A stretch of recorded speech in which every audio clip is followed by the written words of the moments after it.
सारे राज्य में डोंडे पिटवा दो कि उनके राजा राम अयोध्या वापस आ रहे हैं। राम मंदिर के उद्घाटन को लेकर एक नई बात सामने आई है। अयोध्या में भगवान राम के मंदिर के उद्घाटन के दिन पूरे देश में दिवाली मनाई जाएगी। साथ ही उद्घाटन के समय अयोध्या के राम मंदिर के साथ साथ देश के सभी मंदिरों में पूजा पाठ किया जाएगा और शाम के समय सभी मंदिरों में दीपोत्सव कार्यक्रम कर दीपावली मनाई जाएगी। इसके साथ ही देश के हर समाज के लोगों को भी अपने अपने घरों के सामने 5 दीपक जलाने के लिए अपील की जाएगी और ये भगवान श्री राम की अयोध्या वापसी के तौर पर देखा जा रहा है। दोस्तों, आप बताओ कि क्या आप आपके घर के सामने 5 दीपक लगाओगे?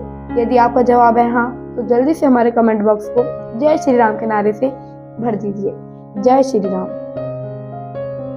अयोध्या में राम मंदिर बनाने का महत्व क्या है, इसे बहुत बारीकी से आज समझने की जरूरत है। क्यों? क्योंकि ऐसा नहीं है कि इस देश में मंदिरों की कोई कमी है या फिर कोई नया मंदिर पहली बार बन रहा है।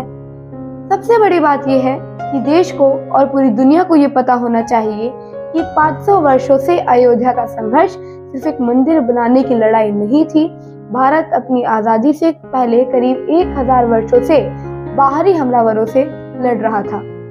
भारत से आए आक्रमणकारियों ने भारत के धर्म, भारत की संस्कृति पर जो हमले किए, उसकी कोई और दूसरी मिसाल नहीं मिलती।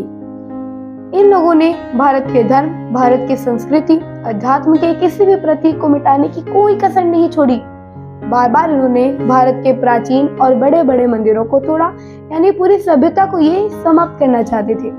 जैसे गुजरात के सोमनाथ मंदिर को 17 बार नष्ट किया गया और लूटा गया। एक अनुमान के मुताबिक मध्यकालीन भारत में विदेशी हमलावरों ने यहाँ करीब 60,000 मंदिरों को तोड़ा था। कई बड़े बड़े और प्राचीन मंदिरों को तोड़कर उनके स्थान पर मस्जिद बनाई गई। इसमें अयोध्या भी शामिल थी, जहां सन 1528 में राम जन्मभूमि पर बाबरी मस्जिद का निर्माण किया। आज के लोग हमारे समाज में इनटॉलरेंस की बात करते हैं, असहनशीलता की बात करते हैं, लेकिन असहनशील था कौन? ये इतिहास अगर आप ध्यान से पढ़ेंगे तब आपको पता चलेगा। भारत का समाज हमेशा उदार रहा है।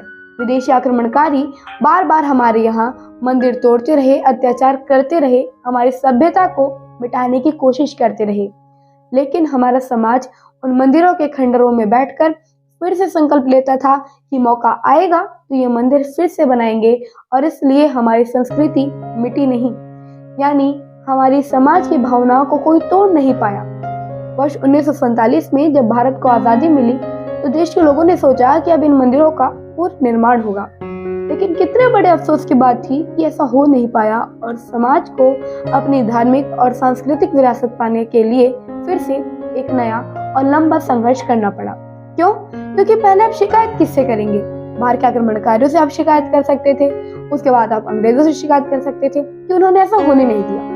लेकिन वर्ष 1947 के बाद तो हमारा अपना शासन था, हमारे अपने देश की चुनी हुई सरकारें थी, हमारे अपने नेता थे। अब आप शिकायत किससे करेंगे? ये हमारे समाज की उदारता है, क्योंकि अगर 1947 में आजादी के बाद भारत ये फैसला कर लेता कि जिन मंदिरों को तोड़ा गया उन सभी मंदिरों का पुनर्निर्माण किया जाएगा, तो फिर इसे कौन रोक सकता था? कोई नहीं रोक सकता था। लेकिन भारत का संकल्प यही था कि हर मुद्दे पर मिलजुल करके फैसला करेंगे, जोर जबरदस्ती से नहीं बल्कि संघर्ष के साथ अपने अधिकार को हासिल करेंगे, सबको साथ लेकर के हासिल करेंगे, और इसी का नाम है लोकतंत्र। अयोध्या का मतलब सिर्फ इतना नहीं है कि ये भगवान श्री राम का जन्म स्थान है, ये तो सभी जानते हैं। असल में अयोध्या भारत की हजारों वर्षों की धार्मिक और सांस्कृतिक विविधताओं का प्रतीक है। ये पूरे भारत को आज ही नहीं हजारों वर्षों से जोड़ती आ रही है। बहुत कम लोगों को ये जानकारी होगी कि जैन धर्म के 5 तीर्थंकरों की जन्मभूमि भी अयोध्या ही रही है। भगवान महावीर ने एक बार अयोध्या के राजा को जैन धर्म की दीक्षा दी थी। भगवान बुद्ध भी खुद को भगवान श्री राम के सूर्यवंश का मानते थे। भगवान बुद्ध भी 16 वर्ष लगातार अयोध्या आए थे। उन्होंने पहली बार किसी राजा को बौद्ध धर्म की दीक्षा दी थी तो वो अयोध्या में ही प्रसेनजीत नाम के एक सूर्यवंशी राजा थे। 7वीं शताब्दी में चीन का यात्री हेनसांग भी अयोध्या आया था और उसने अयोध्या को हिंदू, जैन और बौद्ध धर्म का केंद्र बताया था।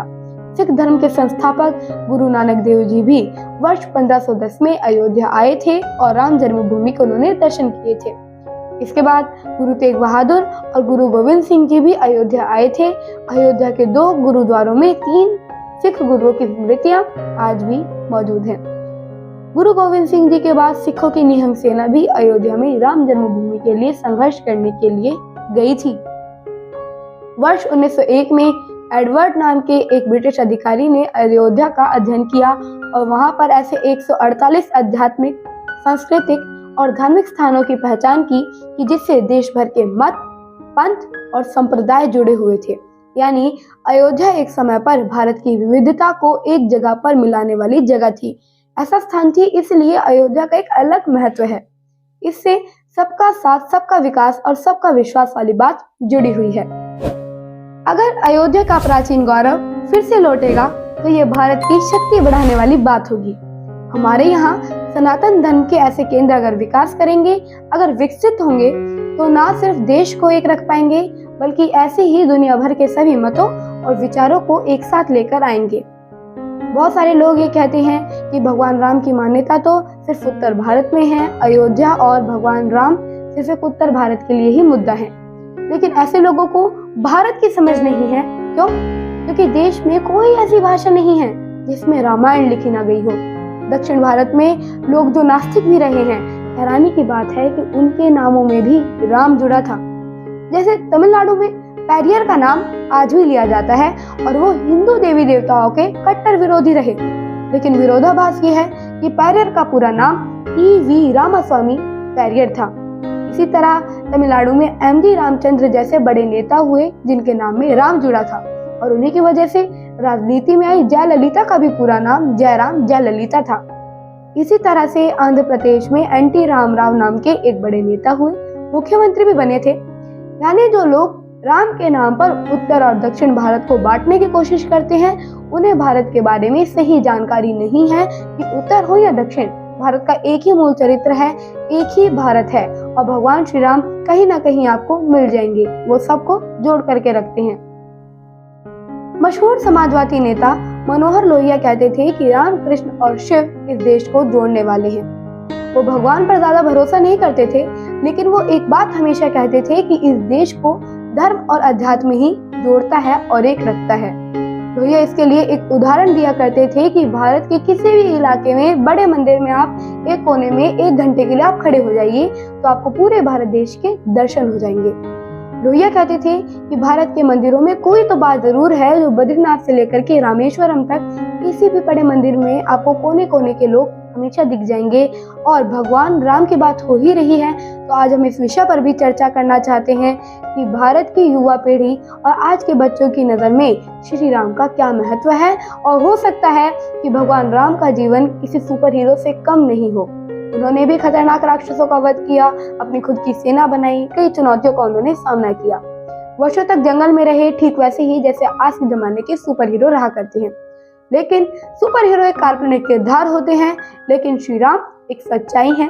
और अब देखना ये होगा कि जब आज के युग में श्री राम की इतनी चर्चा हो रही है और वो इतनी तेजी से वायरल हो रहे हैं, तो क्या इसका प्रभाव हमारे देश की युवा पीढ़ी पर भी पड़ेगा और क्या श्री राम भारत की युवा पीढ़ी के लिए और उनके बच्चों के लिए एक सच्चे और अच्छे सुपर हीरो बन पाएंगे? यदि इसका भी जवाब आपका हाँ ही है तो जल्दी से फिर से हमारे कमेंट बॉक्स में जय श्री राम भर दीजिए। जय श्री राम।